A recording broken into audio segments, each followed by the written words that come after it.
Excellency, पिछले 24 वर्षों में एससीओ का पूरे यूरेशिया क्षेत्र की एक्सटेंडेड फैमिली को जोड़ने में बहुत महत्वपूर्ण योगदान रहा। भारत ने एक सक्रिय सदस्य के रूप में हमेशा कंस्ट्रक्टिव और सकारात्मक भूमिका निभाई है। एससीओ को लेकर भारत की सोच और नीति 3 मुख्य स्तंभों पर आधारित है। एससीओ, एस सिक्योरिटी, सी कनेक्टिविटी, ओ अपॉर्चुनिटी। स्तंभ एस यानी सिक्योरिटी के संदर्भ में मैं कहना चाहता हूं कि सुरक्षा, शांति और स्थिरता किसी भी देश के विकास का आधार है।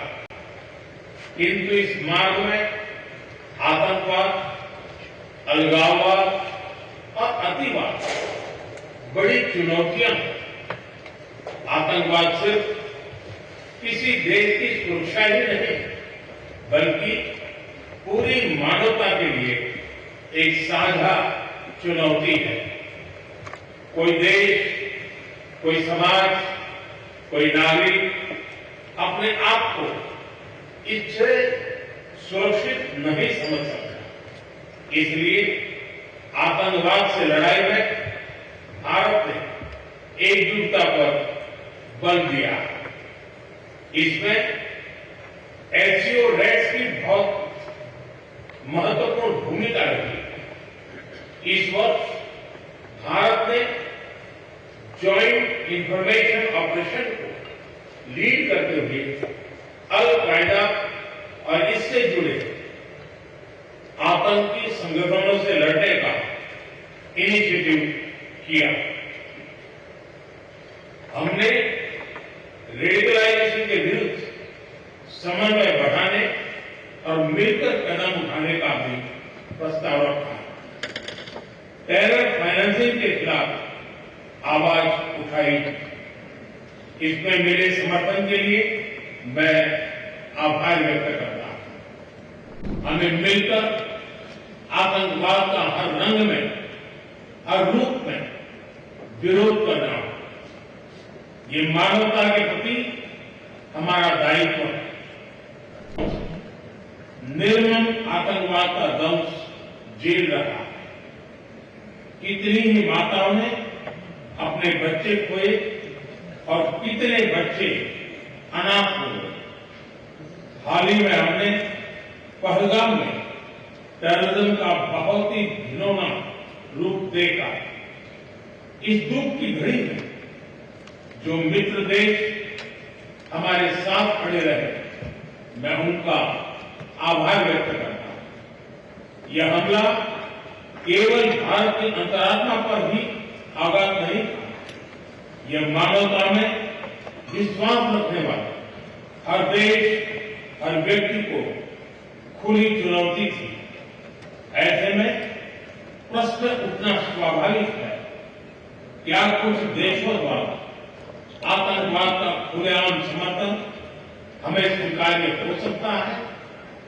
एक्सेलेंसी, हमें स्पष्ट रूप से और एक स्वर में कहना होगा कि आतंकवाद पर कोई भी डबल स्टैंडर्ड स्वीकार्य नहीं होंगे। Connectivity that bypasses sovereignty, losing trust and meaning. हमेशा से मत रहा है कि मजबूत कनेक्टिविटी से केवल व्यापार ही नहीं, बल्कि विश्वास और विकास के द्वार भी खुलते हैं। इसी सोच के साथ हम चाबहार पोर्ट और international north south transport corridor जैसे इनिशिएटिव पर काम कर रहे हैं। वैश्विक संस्थानों में रिफॉर्म्स के लिए एससीओ सदस्य आपसी सहयोग बढ़ा सकते हैं। संयुक्त राष्ट्र की 80वीं वर्षगांठ के अवसर पर हम एकमत होकर यूएन रिफॉर्म का आह्वान कर सकते हैं। ग्लोबल साउथ की आकांक्षाओं को आउटडेटेड फ्रेमवर्क में कैद रखना भावी पीढ़ियों के प्रति घोर अन्याय है। Opportunity for cooperation and reform 2023 में भारत की अध्यक्षता के दौरान नई ऊर्जा और विचारों का संचार हुआ। स्टार्टअप्स और innovation, traditional medicine, youth empowerment, digital inclusion और शेयर्ड बुद्धिस्ट हेरिटेज जैसे नए विषयों को अपने सहयोग में जोड़ा। हमारा प्रयास था कि एससीओ को सरकारों के परे भी ले जाए। सामान्य मानवी, यंग साइंटिस्ट, स्कॉलर्स और स्टार्टअप को भी आपस में जोड़े।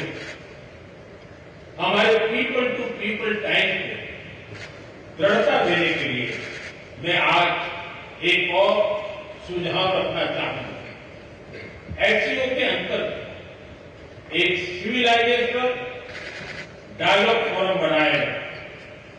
इससे हम अपनी प्राचीन सभ्यताओं, कला, साहित्य और परंपराओं को वैश्विक मंच पर साझा कर सकते हैं। एक्सेलेंसी, आज भारत रिफॉर्म, परफॉर्म, ट्रांसफॉर्म के मूल मंत्र पर आगे बढ़ रहा है।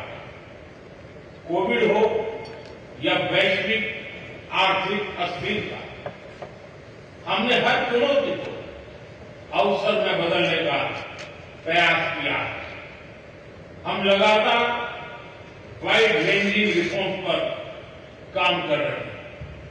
इससे देश में विकास के साथ साथ अंतर्राष्ट्रीय सहयोग के लिए भी नए अवसर खुल रहे हैं।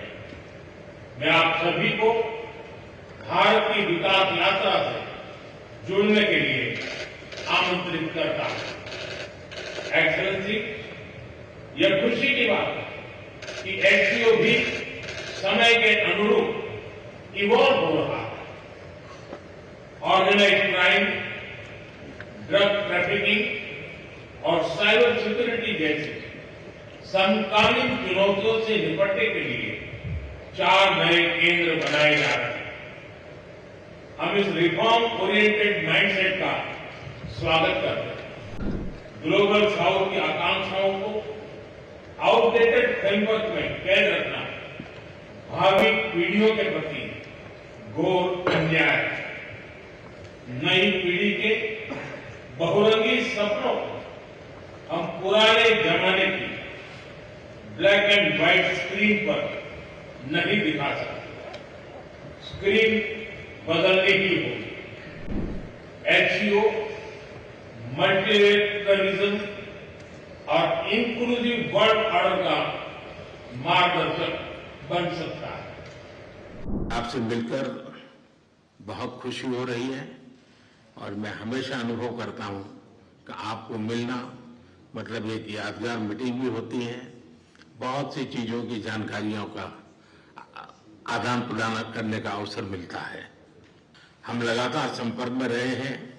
दोनों पक्षों के बीच नियमित रूप से कई उच्च स्तरीय बैठकें भी हुई है।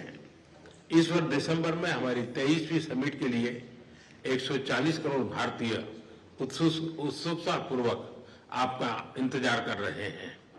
एक्सेलेंसी, ये हमारी special and privilege strategic partnership की गहराई और व्यापकता का परिचायक है। कठिन से कठिन परिस्थितियों में भी भारत और रूस हमेशा कंधे से कंधा मिलाकर चले हैं। हमारा करीबी सहयोग न केवल दोनों देशों के लोगों के लिए बल्कि वैश्विक शांति, स्थिरता और समृद्धि के लिए महत्वपूर्ण है। एक्सेलेंसी, यूक्रेन में चल रहे संघर्ष के विषय में हम लगातार चर्चा करते रहे हैं। हाल में किए गए शांति के सभी प्रयासों का हम स्वागत करते हैं। हम आशा करते हैं कि सभी पक्ष कंस्ट्रक्टिवली आगे बढ़ेंगे, संघर्ष को जल्द से जल्द खत्म करने और स्थायी शांति स्थापित करने का रास्ता खोजना होगा। ये पूरी मानवता की पुकार है। एक्सेलेंसी, एक बार फिर आपका मैं हृदय से बहुत बहुत धन्यवाद करता हूं।